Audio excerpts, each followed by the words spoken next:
This channel does not promote any violent, harmful, or illegal activities. All content provided by this channel is meant for an educational purpose only. Top quality और consistent performance के लिए सिर्फ silver pump नाम याद रखना। আপনারা যে ছবি দেখাচ্ছি আপনাদেরকে সিকিমের ছবি দেখাচ্ছি। সিকিমে ভার্চুয়ালি উপস্থিত থাকলেন প্রধানমন্ত্রী নরেন্দ্র মোদী। তিনি এই মুহূর্তে সেখানে উপস্থিত হয়েছেন। ভার্চুয়ালি সিকিমের সবাই যোগ দিলেন প্রধানমন্ত্রী নরেন্দ্র মোদী। সিকিমের ছবি দেখাচ্ছি একদিকে আপনাদেরকে দেখতেই পাচ্ছেন সেখানে দেশের জাতীয় পতাকা হাতে স্কুলের পড়ুয়া থেকে শুরু করে সাধারণ মানুষ এবং কর্মী সমর্থক যারা রয়েছেন তারা ইতিমধ্যে উপস্থিত রয়েছেন। তারা প্রত্যেকেই অপেক্ষা করছেন প্রধানমন্ত্রী নরেন্দ্র মোদীর বক্তৃতার জন্য। ঠিক কি কি বক্তব্য আজ তিনি রাখেন সেদিকে প্রত্যেকের নজর রয়েছে। খারাপ আবহাওয়ার কারণে প্রধানমন্ত্রী নরেন্দ্র মোদীর কর্মসূচিতে কিছুটা পরিবর্তন হয়েছে। সিকিমের এই সভাতে যে সভাতে ইতিমধ্যেই অনেকে এসে উপস্থিত হয়েছেন, এই সভাতে সশরীরে উপস্থিত থাকতে পারলেন না প্রধানমন্ত্রী নরেন্দ্র মোদী, কেননা কুয়াশাচ্ছন্ন আবহাওয়া রয়েছে এই সিকিমে। সে কারণেই তিনি সেখানে যেতে পারেননি। ভার্চুয়ালি উপস্থিত থাকছেন এই সিকিমের সভাতে। সেই ছবি আপনাদেরকে দেখাচ্ছি। একদিকে দেখুন সেখানে যারা কর্মী সমর্থক থেকে শুরু করে সাধারণ মানুষ, স্কুলের যারা পড়ুয়ারা, তারা প্রত্যেকে হাতে দেশের জাতীয় পতাকা নিয়ে উপস্থিত হয়ে গিয়েছেন সেখানে। ভার্চুয়ালি এই সভাতে যোগ দিয়েছেন প্রধানমন্ত্রী নরেন্দ্র মোদী। আমি সরাসরি আবারও প্রসেনজিতের কাছে চলে যাবো। প্রসেনজিৎ, একটা জিনিস আমরা দেখতে পাচ্ছি প্রধানমন্ত্রী নরেন্দ্র মোদী তিনি ইতিমধ্যেই সিকিমের সভাতে ভার্চুয়ালি যোগ দিচ্ছেন, কিন্তু আরো একটি বিষয় তোমার থেকে জানতে চাইবো। এই মুহূর্তে আবহাওয়া যেরকম রয়েছে তাতে প্রধানমন্ত্রী নরেন্দ্র মোদী তিনি আলিপুরদুয়ারের সভাতে তো সশরীরে উপস্থিত থাকতে পারেন। একদম দেখো, আলিপুরদুয়ার সভায় তিনি সশরীরে উপস্থিত থাকবেন বলেই মনে করা হচ্ছে। তবে বিকল্প প্রস্তুতিও কিন্তু নিয়ে রাখা হচ্ছে। কিন্তু সড়ক পথে যাত্রাপথ অত্যন্ত দীর্ঘ পথ, অত্যন্ত ঝুঁকিপূর্ণ, নিরাপত্তার দিক থেকেও এই সমস্ত বিষয়গুলো মাথায় রাখা হচ্ছে। কিন্তু উত্তরবঙ্গের ক্ষেত্রে আবহাওয়া এখন বেশ কিছুটা অনুকূলে। তুমি দেখতেই পাচ্ছ, আমি বাগডোগরা বিমানবন্দরে একদম বাইরে দাঁড়িয়ে আছি। রোদ উঠতে শুরু করেছে। উত্তরবঙ্গের কোনো জেলাগুলো থেকেই সেভাবে বৃষ্টি বা আকাশ মেঘলা বলে এখনও পর্যন্ত কোনো খবর নেই। ফলে এই ভার্চুয়ালি সভা যে ছবি আমরা দেখাচ্ছি সিকিমের সভায় তিনি সশরীরে যেতে পারলেন না। এরপর কিন্তু ভার্চুয়ালি সভা সেরে এখানেই মধ্যাহ্নভোজন করে হেলিকপ্টারে এখান থেকে আলিপুরদুয়ার প্যারেড গ্রাউন্ডে যাবেন তিনি। সেখানে যে প্রস্তুতি রয়েছে, অন্তত দুটো সভা রয়েছে তার, সরকারি প্রশাসনিক সভা, এর পাশাপাশি যে জনসভা, সেই দুটো সভা নরেন্দ্র মোদী করবেন। তারপর তিনি হাসিমারা বিমানবন্দর হয়ে পাটনার উদ্দেশ্যে চলে যাবেন। একেবারেই প্রসেনজিৎ, তুমি আমাদের সঙ্গে থাকো। আরো একবার জানাই আপনাদেরকে, অপারেশন সিঁদুরের পর আজ বাংলায় প্রধানমন্ত্রী নরেন্দ্র মোদী তিনি আজ আসছেন। ইতিমধ্যেই সিকিমের যে সভা সেই সভাতে ভার্চুয়ালি উপস্থিত হয়েছেন তিনি, কেননা সিকিমে খারাপ আবহাওয়ার কারণে সেখানে কিন্তু প্রধানমন্ত্রী নরেন্দ্র মোদী যাননি, তিনি ভার্চুয়ালি উপস্থিত।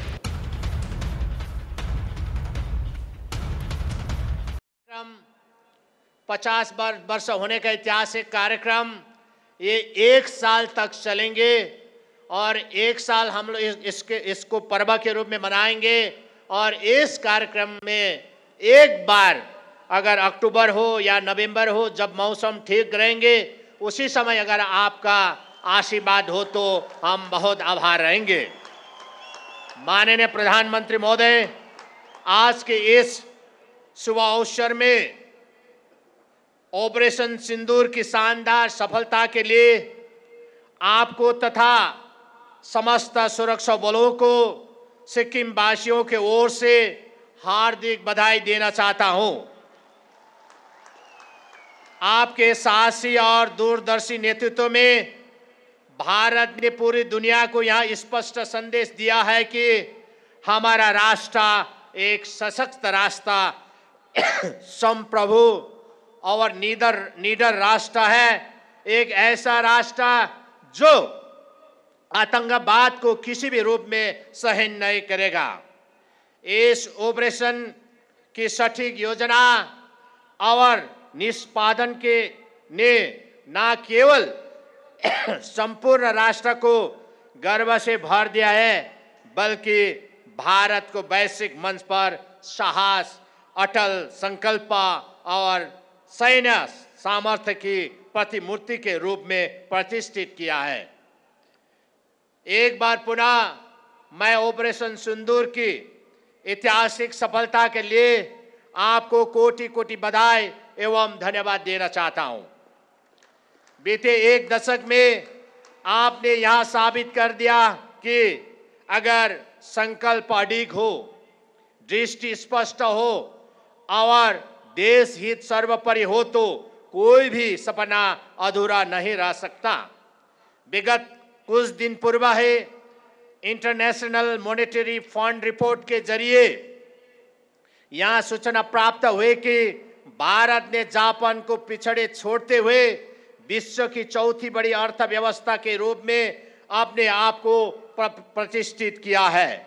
इस महत्वपूर्ण वैश्विक उपलब्धि के लिए मैं सिक्किम वासियों के ओर से आपको हार्दिक बधाई देना चाहता हूं। निश्चित रूप से यहां उपलब्धि आपकी अर्थव्यवस्था को लेकर दूरगामी सोच का प्रतिफल है। माननीय प्रधानमंत्री महोदय, हमारा राज्य सिक्किम जो अपनी प्राकृतिक सुंदरता, सांस्कृतिक समृद्धि और समर्पित जन অপারেশন সিঁদুরের পর আজ বাংলায় প্রধানমন্ত্রী নরেন্দ্র মোদী। আলিপুরদুয়ারে জোড়া কর্মসূচি রয়েছে প্রধানমন্ত্রীর। আলিপুরদুয়ারে প্যারেড গ্রাউন্ডে প্রথমে প্রশাসনিক মঞ্চে যাবেন মোদী। সেই মঞ্চ থেকে আলিপুরদুয়ার এবং কোচবিহার জেলার জন্য 1010 কোটি টাকার নগর গ্যাস সরবরাহ প্রকল্পে শিলান্যাস করবেন তিনি। তারপর জনসভা রয়েছে প্রধানমন্ত্রীর। তবে এই মোদীর সফর ঘিরে ইতিমধ্যে কিন্তু আঁটো নিরাপত্তা ব্যবস্থা পুরো আলিপুরদুয়ার জুড়ে, এবং ঘড়ির কাঁটা যত এগোচ্ছে ততই সেখানে একদিকে যখন দেখতে পাচ্ছি আমরা যারা রয়েছেন কর্মী সমর্থকেরা, যারা সাধারণ মানুষ রয়েছেন, তারা প্রত্যেকে ধীরে ধীরে প্যারেড গ্রাউন্ডে যখন ভিড় জমাচ্ছেন ততই কিন্তু আলিপুরদুয়ারের নিরাপত্তা ব্যবস্থা আরো বেশি জোরদার করা হচ্ছে। একেবারে কড়া নিরাপত্তার চাদরে মুড়ে ফেলা হয়েছে পুরো আলিপুরদুয়ারকে, কেননা আর কিছুক্ষণের মধ্যেই প্রধানমন্ত্রী নরেন্দ্র মোদী তিনি এসে উপস্থিত হবেন। ইতিমধ্যেই তিনি ভার্চুয়ালি সিকিমের যে সভা রয়েছে সেই সভাতে তিনি যোগ দিয়েছেন, কেননা খারাপ আবহাওয়ার কারণে সিকিমে সেখানে কুয়াশাচ্ছন্ন থাকার কারণে প্রধানমন্ত্রী নরেন্দ্র মোদীর সফরে কিছুটা পরিবর্তন হয়েছে। সেখানে তিনি ভার্চুয়ালি যোগ দিচ্ছেন আর আলিপুরদুয়ারের সভায় তিনি আসবেন, অন্তত এমনটাই কিন্তু নিশ্চিত করা হয়েছে। সে কারণেই আলিপুরদুয়ারে কড়া নিরাপত্তা। সিকিমের ছবি দেখাচ্ছি আপনাদেরকে। সিকিমে ভার্চুয়ালি সভায় উপস্থিত হয়েছেন প্রধানমন্ত্রী নরেন্দ্র মোদী। খারাপ আবহাওয়ার কারণে সেখানে তিনি যাননি, কুয়াশাচ্ছন্ন আবহাওয়া, সে কারণে তিনি সেখানে পৌঁছতে পারেননি, সশরীরে হাজির হতে পারেননি। তবে ভার্চুয়ালি সিকিমের এই সভায় উপস্থিত রয়েছেন প্রধানমন্ত্রী নরেন্দ্র মোদী। সেই ছবি দেখাচ্ছি আপনাদেরকে সরাসরি।